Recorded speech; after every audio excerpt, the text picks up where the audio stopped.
Bonjour Booktube. Alors, on est aujourd'hui mardi, aucune idée du combien on est. J'ouvre un nouveau vlog, donc bienvenue dans une nouvelle semaine de lecture avec une coupe de cheveux de l'enfer et un pull aujourd'hui.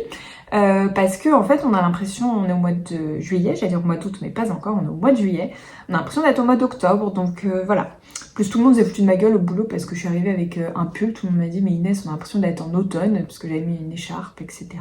Mais en même temps, moi je suis désolée, j'attends mon train à 8h sur le quai de la gare, à 8h il fait 14 degrés, il fait froid, voilà. Et j'ai pris la pluie en rentrant, donc vous avez cette magnifique coupe de cheveux, je suis désolée, vous ferez abstraction. Et on va parler lecture, bien évidemment. Alors, je suis actuellement, comme je vous le disais dans le tome précédent, dans ma lecture du challenge 12 mois 12 livres, donc qui a été choisi par Faustine du compte Première de Couve sur Instagram, que vous pouvez retrouver.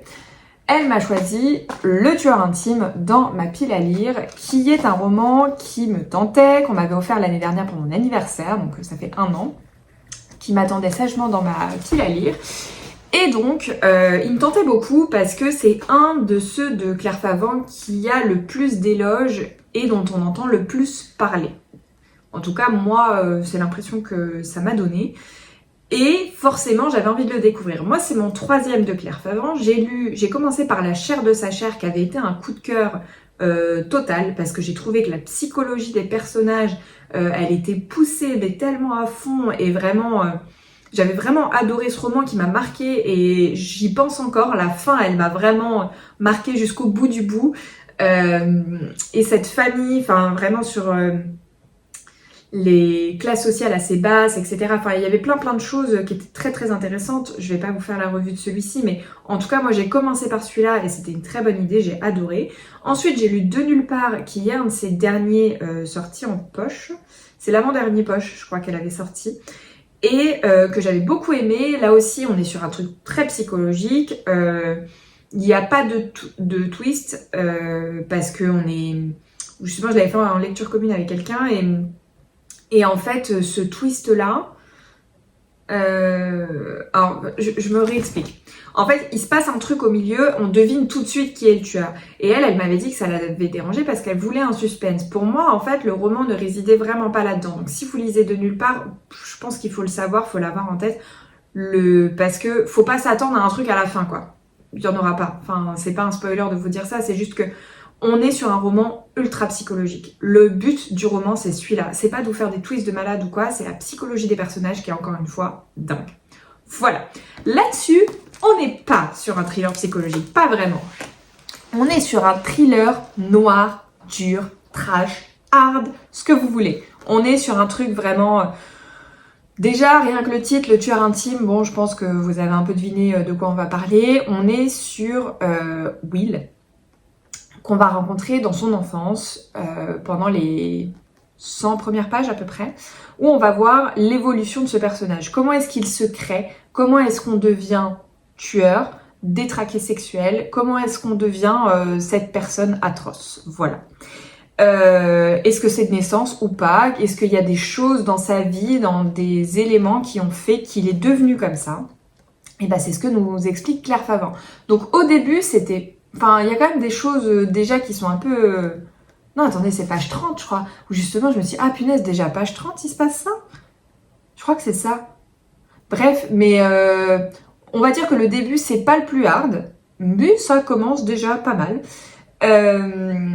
Et ensuite, on va rentrer dans sa vie d'adulte et sur certaines fascinations qu'il a, sur certaines choses, déviances qui sont... Voilà, innommable, j'ai envie de dire. Et donc, sachez-le, il y a énormément de descriptions de ce qui se passe. J'ai reproché à l'empathie, enfin j'ai reproché plus ou moins, mais d'être... Bon, c'est encore autre chose que par rapport à l'empathie, c'est encore une autre manière de traiter. Mais là, en fait, je le trouve, je pense, encore plus trash que l'empathie. Je sais pas trop où me situer, pourtant je les ai lus il y a pas si longtemps l'un que l'autre, mais... Enfin... Je sais pas, non peut-être pas plus trash parce que l'empathie il était quand même hard, mais là de lire celui-là, puis en fait il fait 730 pages, donc là j'en suis à la page 354, l'empathie en faisait que 500, donc on va dire que notre calvaire s'arrête plus tôt. J'adore. Je vais quand même le dire, j'aime beaucoup. J'aime beaucoup ce roman, il est page turner, c'est ultra noir ou quoi, mais 730 pages de torture, quoi. Enfin voilà, faut se le dire, on rentre dans un truc qui est très très noir, avec des scènes atroces. Alors, je vais pas vous le cacher, par moment, les scènes, je les lis en diagonale, hein, celles-là, parce que trop de descriptions de certaines choses. Perso, j'aime l'enquête, j'aime la psychologie de ce personnage-là, de ses victimes. Alors au début on n'a pas, mais ensuite on a sa traque en fait sur les policiers. Comment est-ce qu'ils vont traquer cet homme en fait qui est insaisissable. Et donc, on a cette partie-là qui est moins trash, hein, où c'est plutôt les policiers qui découvrent les victimes, etc., qui se posent des questions, qui enquêtent. Mais, enfin là, en tout cas, j'en suis à ce moment-là, donc page 350, j'en suis là. Mais des pages d'avant, il y avait beaucoup plus de descriptions. Mais en fait, c'est bien dosé, j'ai envie de dire, parce que par moment, on sort de ce rythme-là. Ou, enfin, on sort. On peut souffler parce qu'on est avec les enquêteurs. On peut souffler parce qu'on est avec Samantha, qui est une nana qui était dans la même école que Will, qui a beaucoup d'importance dans l'histoire en fait. Et à un moment donné, on va être avec elle. À un moment donné, on va être avec le flic, ou sa femme divorce, ou voilà. Enfin, on va être sur des choses qui vont nous pas amener de la légèreté parce qu'il y en a pas dans le roman. On va pas se mentir, mais ça va être moins dur et on va pouvoir souffler un peu par rapport à toutes ces scènes. Et on y retourne. Donc voilà, juste sachez-le, je préfère prévenir. Pour public très averti, j'ai même pas envie de dire public averti, là on est sur un public très averti, avec des scènes violentes. Après vous pouvez faire comme moi, si vous aimez la plume de l'autrice, et les lire au pire en diagonale quand c'est trop pour vous. Moi personnellement, c'est ce que je fais. Enfin, voilà, je les lis assez rapidement pour essayer que ce soit pas trop hard pour moi, voilà. Mais c'est un bon roman, et quand tout le monde m'a dit qu'il était page turner, oui j'ai du mal à aller vers les pavés, mais vraiment il est page turner. Enfin, si j'étais en congé là, je pourrais rester toute une après-midi dans mon canapé à le bouquiner sans souci. J'espère le terminer d'ici demain, mais c'est pas sûr parce que là j'ai une semaine encore une fois un peu différente. Déjà j'ai repris le travail. Mais donc en ayant repris le travail hier, je l'ai commencé dimanche soir tard, j'avais lu 70 pages dimanche. Là j'en suis quand même à la page 353 en 2 jours, donc j'arrive entre le train, ma pause déjeuner et le soir à bien avancer. Donc je suis contente. L'objectif ce soir étant, là il est un peu plus de 20h, j'ai pas encore mangé, j'ai pas encore pris ma douche. Donc l'objectif étant d'arriver à la page 450. J'espère ne pas tomber de fatigue et réussir à lire ces 100 pages après tout ce que je viens de vous expliquer. Donc je croise les doigts. Et idéalement le terminer demain. Demain je suis en télétravail, donc j'aurai un peu plus de temps le midi normalement. Et le soir un peu plus parce que je serai à la maison plus tôt. Mais du coup j'ai pas mes transports, enfin voilà, ça s'équilibre de toute manière. Donc j'espère le terminer demain. Ce qui me ferait, je sais plus, j'ai dit 450, 4, 5, 6, ouais, un peu moins de 4, 5, 6, 7, ouais, un peu moins de 300 pages à lire. Franchement, je suis pas sûre que ce soit réalisable, mais j'aimerais beaucoup, parce que jeudi, je ne pourrais pas lire quasiment, ou je pourrais peut-être lire 30 pages, mais pas au-delà. Et vendredi, ça m'étonnerait que je lise. Donc là, on va partir sur un truc où après, ce week-end, je suis pas chez moi, donc je ne sais pas du tout comment je pourrais articuler tout ça. Voilà. Donc, j'espère quand même pouvoir vous faire un contenu de vlog quand même intéressant, parce que c'est un peu la question que je me suis posée en fait quand j'ai clôturé celui-ci, que j'ai fait le précédent, que j'ai fait le montage, et je me suis dit mais j'espère que j'aurai du contenu pour vous cette semaine, parce que du coup vu que je me lance dans un pavé, il n'y aura qu'un roman, et ensuite après ce week-end je peux pas lire, enfin ou très très peu. Je vais essayer, j'aimerais beaucoup réussir, mais je vais être chez une amie avec sa mère, ses 2 filles, enfin voilà, donc je suis pas sûre qu'il y ait beaucoup de place pour la lecture, hein, donc j'espère, parce qu'elle bouquine aussi. Peut-être quand la petite fera la sieste, je sais pas si elle fait la sieste, je pense. On verra si c'est possible ou pas. Voilà, donc sur ce, je vais vous laisser là. On se retrouve plus tard, et puis pour parler de ce roman et peut-être d'autres lectures, on verra. À plus tard. Et bonjour Booktube. Alors, petit point lecture du soir, on est mercredi 30 juillet. Ça fait une petite demi-heure que j'ai terminé ma lecture, donc je passe par ici pour vous en parler. Tête du soir, hein, vous m'excuserez, je suis en tenue vraiment du soir. C'est rare que je passe comme ça, et pas maquillée, bref. Donc, je vous prends pour vous dire que j'ai terminé Le Tueur intime que j'ai réussi à lire sur 3 jours. Ce qui est quand même un exploit en travaillant, je trouve. Il me restait 271 pages à lire aujourd'hui. Et en me couchant hier soir, je me suis dit, ok, faut que tu les termines. Parce que demain soir, je dors pas à la maison. Enfin, je savais que je pourrais pas le terminer. Et l'objectif étant de le terminer avant le 1er août. Chose faite. Donc c'était vraiment mon objectif de base. Et donc, en fait, ce défi a été ultra facile parce que j'ai lu 52 pages ce matin avant de me connecter en télétravail. Ensuite, j'ai lu 88 pages ce midi. Et là, je peux vous dire que les 88 pages, je les ai dévorées ce midi. J'ai mangé en 4-4-2. J'ai vraiment pris un truc tout prêt, tout prêt, non, mais que j'avais déjà fait à l'avance. Donc, j'ai rien eu à faire. Et je me suis vraiment concentrée sur ma lecture full time. Et en fait, quand j'ai vu l'heure et que je devais reprendre, je m'étais dit, bon, bah, je pense que ça va correspondre à la fin de tel chapitre. Ça a été le cas. Et je me suis dit, ah non, mais je veux continuer. Je voulais pas aller bosser cet après-midi, enfin, aller bosser en télétravail. Enfin, je vais pas bouger, mais je voulais pas me reconnecter. Je voulais continuer cette lecture. Donc, la pause de l'après-midi a été atroce, vraiment. Parce qu'on était vraiment dans une action et un truc palpitant, vraiment. Donc les 200 dernières pages sont... Enfin, tout le livre, hein, vraiment, il n'y a pas eu un moment donné où je me suis ennuyée, mais les 200 dernières particulièrement. Et, euh, et là, ce soir, j'ai dévoré 130 pages après. Donc j'ai repris à 18h30, je crois, ma lecture jusque 22h30. Bon, bien sûr, il y a eu la pause repas, etc. entre deux. Mais voilà. Enfin, et ce livre, il est complètement addictif. Il fait 730 pages. Il est hyper bien mené de bout en bout. Je trouve que la psychologie des personnages, que ce soit celle du serial killer, mais qui est poussée à son paroxysme, mais vraiment parce qu'on est avec, comme je vous expliquais, donc on connaît sa jeunesse, on va pas dire son enfance, mais sa jeunesse. Il nous explique par des bribes ce qui s'est passé dans son enfance, mais en tout cas, on vit avec lui à partir du moment de sa jeunesse, donc du lycée particulièrement, le début de l'âge adulte. Et des fois, on a des ellipses temporelles, et puis au final, on nous les explique après, de ce qui s'est passé, ce qui a amené telle chose, etc. Donc top. La manière dont est construit le roman est très très bien pensé. Le personnage de Samantha dont je vous ai parlé hier, donc qui apparaît dans l'enfance, dans la jeunesse de Will, donc Will, notre serial killer, je sais plus si j'ai précisé les prénoms hier, mais donc Will, notre serial killer, il va prendre... il va vraiment être soutenu, on va dire, par Samantha dans sa jeunesse. Et elle va être présente sur une bonne partie de sa vie. Je ne dirais pas quoi, comment, mais elle est présente dans le roman, assez présente en tout cas, tout comme lui. C'est un des personnages principaux. Et on a également le profiler, RJ, qui est lui aussi hyper important.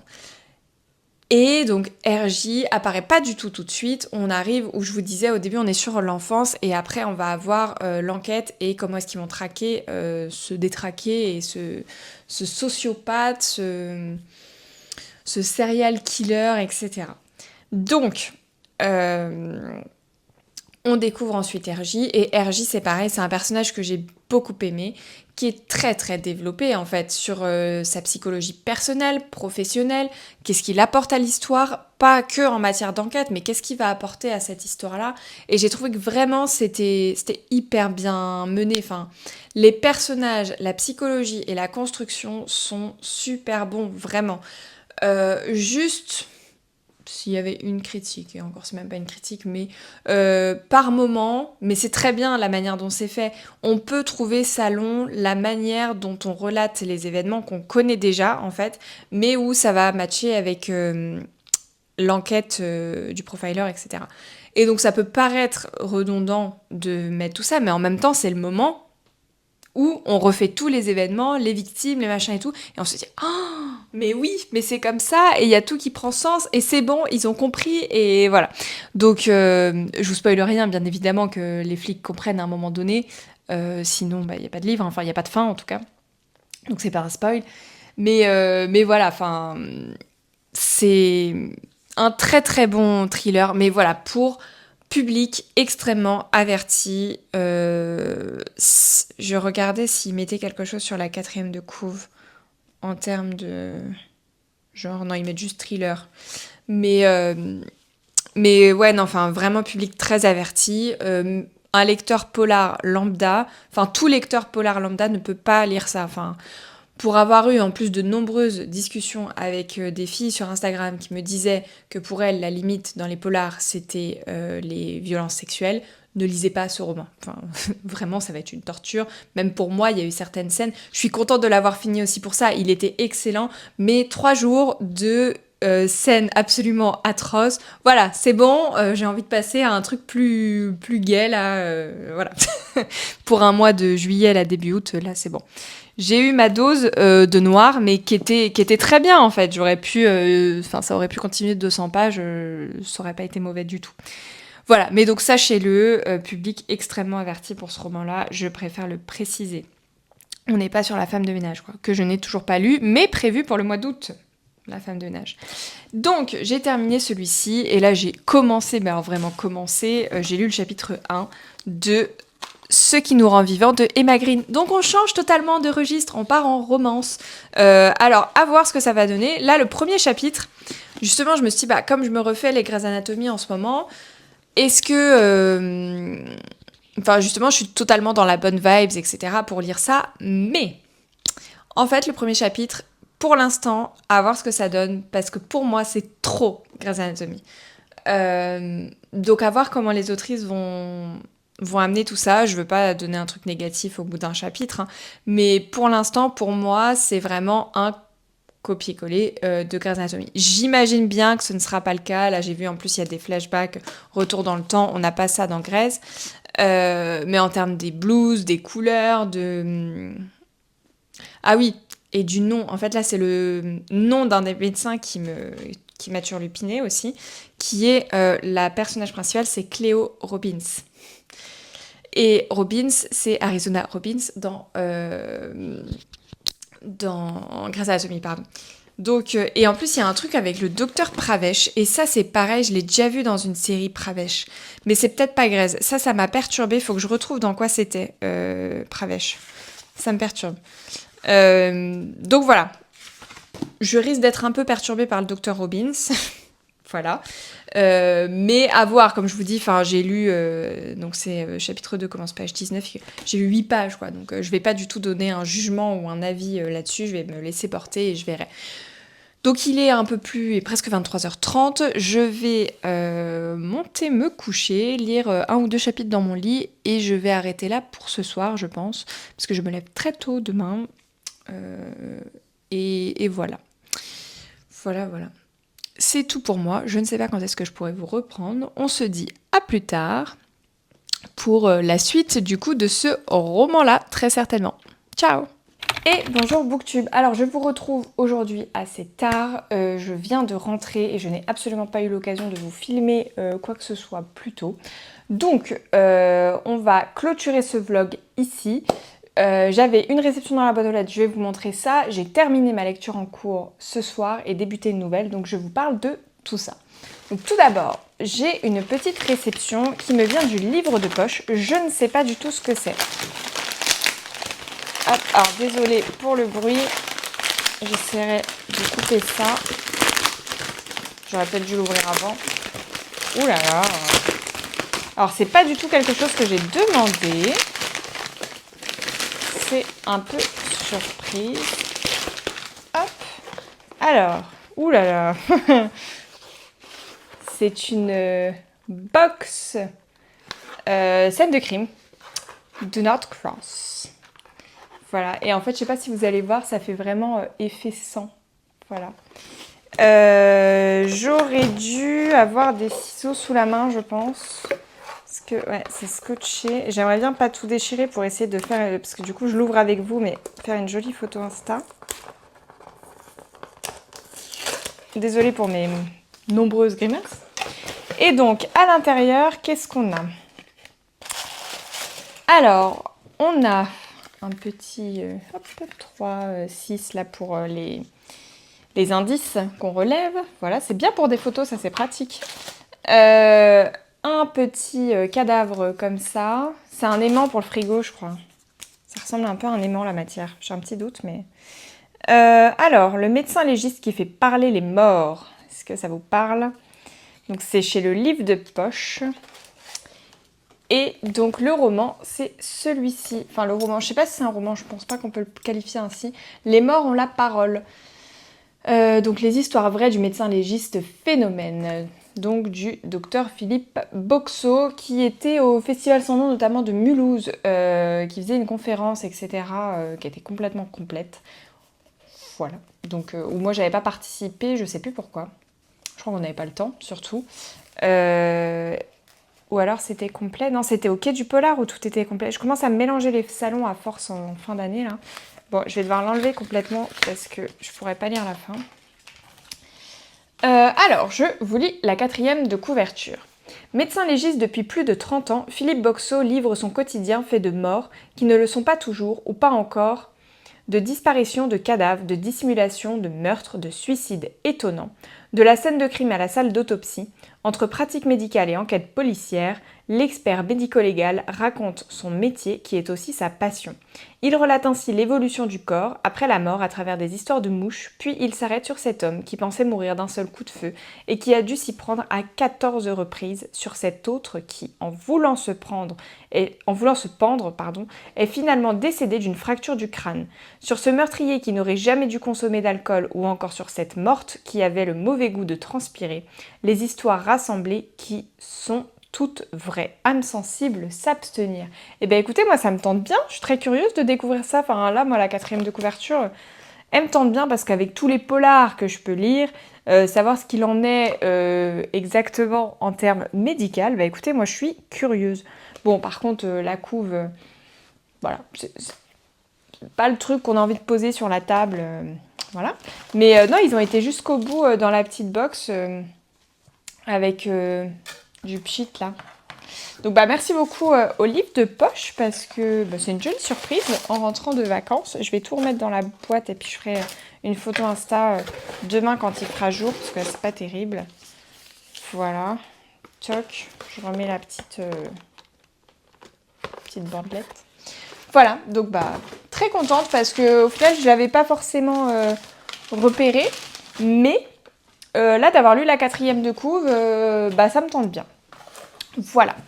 Ensuite, donc, là, j'ai terminé, hop, Ce qui nous rend vivants d'Emma Green, donc qui est le premier tome. Il y a un spin-off, ou je ne sais pas trop comment il est considéré, mais en tout cas, il y a un tome secondaire. Alors, ça va être compliqué mon avis sur ce roman, parce que malheureusement, je pense que je vais aller à contre-courant de la hype. Et vraiment, je déteste faire ça, enfin je déteste. J'aime pas être celle qui dit le contraire de tout le monde, mais quand c'est ce que je pense, j'ai pas le choix que de le dire. C'est pas que j'ai pas aimé, je nuance tout de suite, c'est pas que j'ai pas aimé.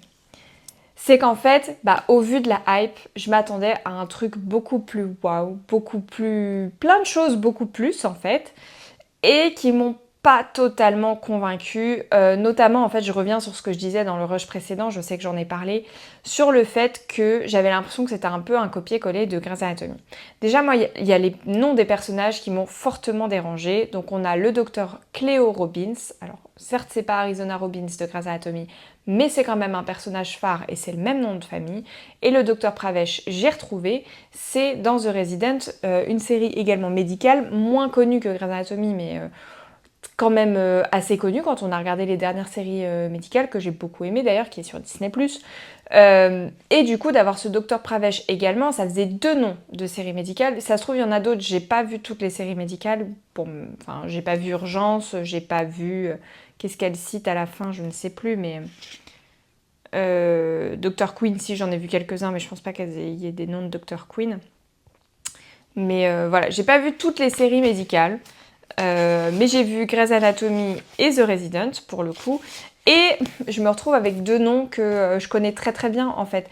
Et du coup moi ça m'a un peu sorti de l'histoire, vraiment j'ai eu du mal en fait à m'attacher au personnage du coup et à me projeter dans cette histoire-là parce qu'en plus on me mélangeait deux séries que j'aime beaucoup et par moments il y avait trop de choses similaires à Grey's Anatomy pour moi et j'adore cette série vraiment et j'avais envie de retrouver cette vibe-là mais entre vibes et par moments j'avais l'impression que c'était plutôt une fanfiction. Je sais pas si vous vous souvenez, moi quand j'étais jeune, quand j'étais au collège, lycée, il y avait des blogs en fait, je sais même pas si c'était sur Wattpad à l'époque, mais les gens écrivaient des fanfictions sur Harry Potter, sur Twilight, sur Divergent, Hunger Games, etc. Et notamment sur Harry Potter, il y en a eu énormément, où en fait ils reprenaient l'histoire en gros, et ils en faisaient une fanfiction, donc c'était les fans qui reprenaient les personnages, etc. et qui en faisaient quelque chose de plus, enfin dans une autre fiction à la base de la fiction initiale. Voilà. Bah du coup j'avais un peu l'impression des fois d'être dans cette thématique-là et ça m'a sorti de ma lecture du coup parce que moi déjà à l'époque j'étais pas ultra fan des fanfictions. Mais voilà. Donc mis à part ça, le roman est bien. Il y a des thématiques importantes qui sont abordées.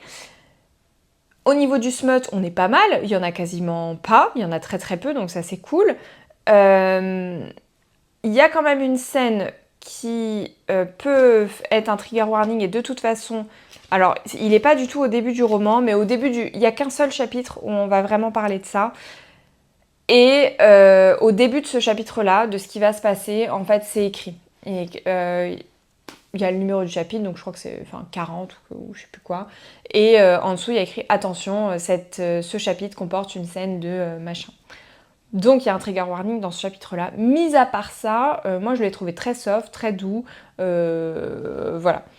J'ai bien aimé le milieu médical quand même. J'ai bien aimé nos deux personnages, mais comme je vous dis, j'ai eu beaucoup plus de mal à m'attacher à Cléo en fait, comme à Carter. Hein. Enfin, je crois que tous les deux. D'un côté, je les aime bien et j'ai trouvé leur histoire touchante, notamment Carter avec son histoire familiale. La médecine, ils sont tous les deux. Donc lui, il est résident, elle est interne en médecine. Et ils évoluent dans ce monde-là. On les voit également au moment de leurs études, il y a des petits flashbacks, donc ça c'est chouette aussi, ça nous change un peu les décors et on change d'un copier-coller d'une série. Et voilà, il y avait quand même des choses qui étaient très chouettes hein, dans le roman, mais malheureusement pour moi, j'ai pas réussi à me détacher de ce truc. Enfin, moi les protagonistes qui allaient boire un verre dans le bar en face de l'hôpital, enfin. Après, c'est peut-être moi, comme je regarde Grey's Anatomy en ce moment, qui est tout projeté, etc. et trop. Mais malheureusement, en fait, il y a eu une barrière, en fait. Vraiment, pendant ma lecture, pour moi, c'est pas du tout une mauvaise lecture, en fait. C'est ça qui est très compliqué, du coup, dans ces cas-là, parce que je vais à contre-courant de ce que pense la majorité. Mais en plus, c'est pas que j'aime pas du tout. C'est que, pendant ma lecture, c'est vraiment le mot, j'avais une barrière. Il y avait un truc qui faisait que j'arrivais pas à être à fond comme j'ai pu l'être, par exemple avec Black Venus, comme j'ai pu l'être avec d'autres romans. Et romance notamment, hein, je compare notamment par rapport à la romance. Mais voilà, donc écoutez, je peux pas trop dire d'autres choses parce que j'ai pas envie de spoiler sur l'histoire quand même. Mais sachez que ouais, les personnages vivent quand même des choses qui sont pas évidentes, que ce soit Carter ou Cléo. Je vous donnerai pas les thèmes parce que ce serait spoilé. Je suis en train de réfléchir, mais on les connaît pas du tout tout de suite, donc je vous laisserai les découvrir. Mais il y a de la représentation sur certaines choses, il y a voilà, non mais c'est vraiment un bon roman. Sur les études, sur... Ah oui, et puis il y a une histoire de Paris qui là m'a rappelé After. Donc, bon bref, voilà.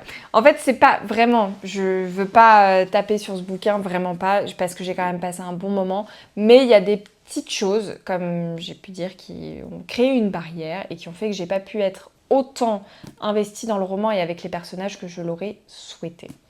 Voilà pour ce roman-là. Et donc, dans le train, j'ai débuté...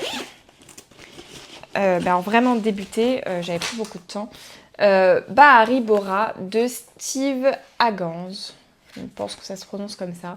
Et si je dis pas de bêtises, j'ai déjà mis 2 post-it. Alors il commence bien, ce roman. Il est à paraître le 21 août pour la rentrée littéraire. Je vais essayer de m'y remettre un petit peu là à la rentrée littéraire.